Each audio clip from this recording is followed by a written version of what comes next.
to both Nancy and Gru, having sort of set out the challenge, if you like, and the progress that will need to be made over the next 10 years. Do you think companies realise the scale of the action that is actually necessary over the next decade?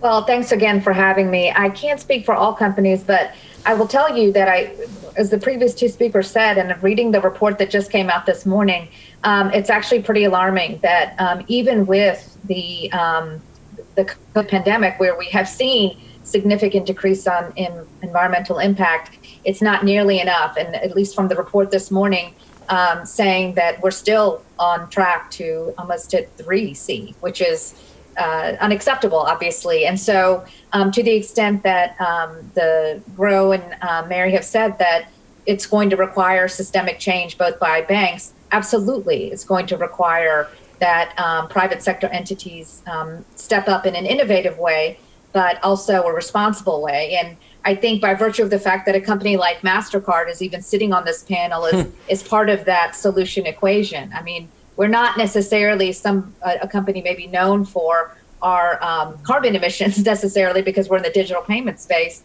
But the fact is that even a company like MasterCard can look at our assets, look at our how we participate in the solution, and work with other companies as well. So right. I think it's absolutely essential. Nancy, I mean, on that, as Shamina's saying, it's not perhaps common to have a company like MasterCard there. Does that give you an indication that companies are taking it seriously?